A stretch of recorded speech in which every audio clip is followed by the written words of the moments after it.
places the world forgets about.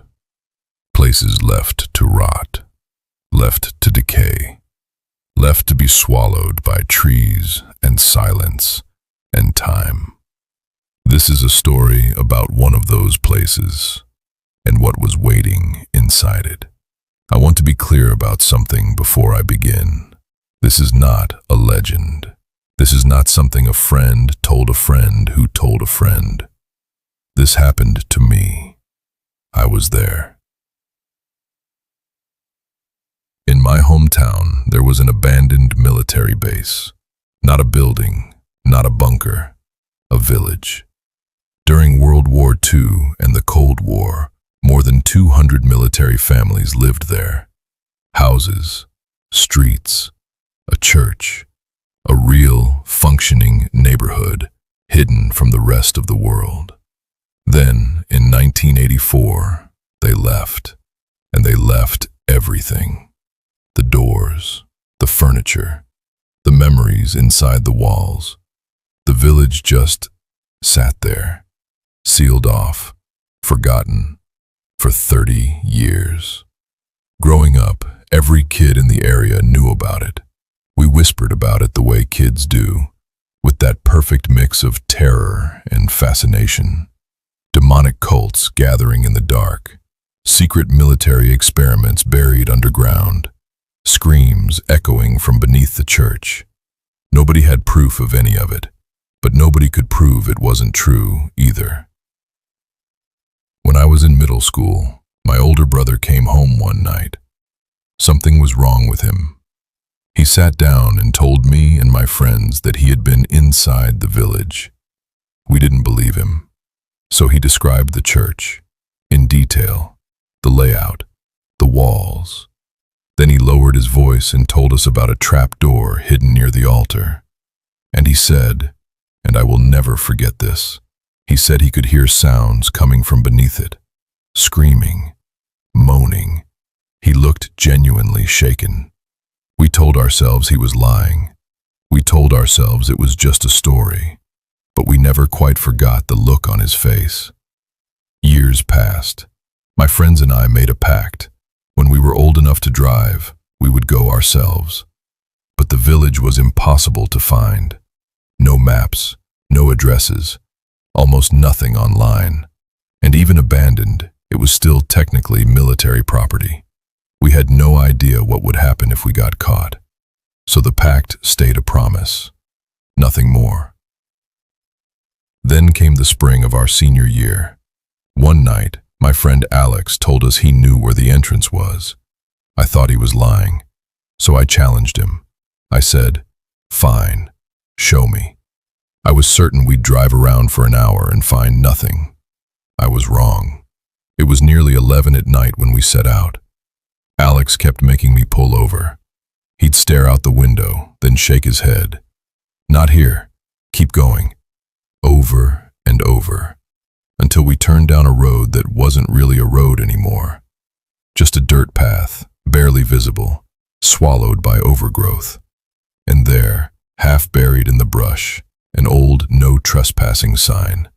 Faded, weathered, barely readable, but unmistakable. I felt it then. That cold thing that moves through you when you realize you've crossed a line. But Alex and our friend Nick were already out of the car. "We've talked about this our whole lives," they said. "We're here. Let's do it." So I killed the headlights, and I rolled slowly forward into the dark. The first gate appeared out of nowhere. No guard, no cameras, just a rusted barrier across the road. I got out and lifted it myself, hands trembling slightly.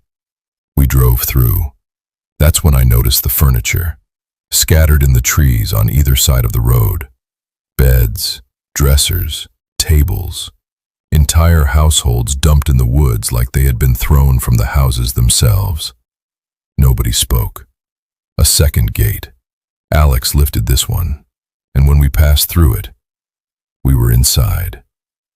I don't know how to explain what it felt like to stand there. After years of stories and rumors and nightmares built around a place, to suddenly be inside it. It looked like a neighborhood the apocalypse had forgotten to fully destroy. Houses still standing, streets still laid out, the church still at the center, looming over everything. All of it rotting, all of it silent, all of it wrong. I parked in front of the church. The four of us got out.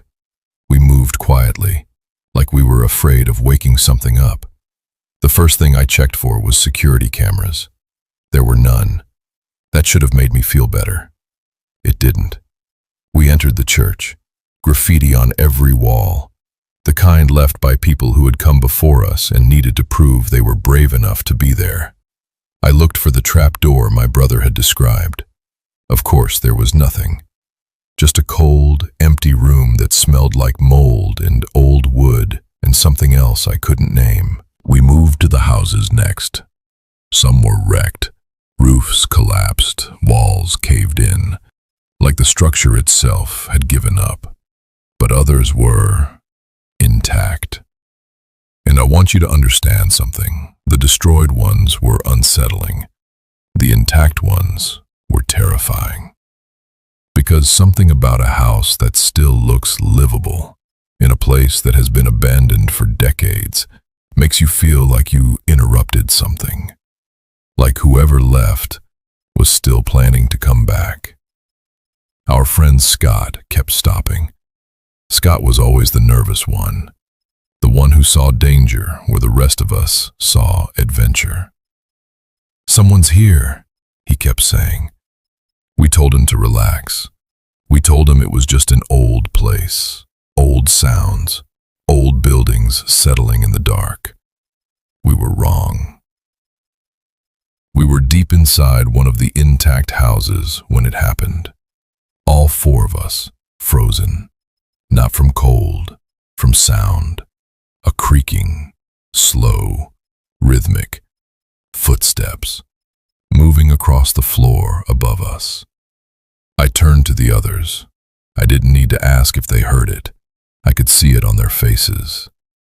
Then Alex, I don't know why he did it, Alex called out, "Hello? Anyone there?"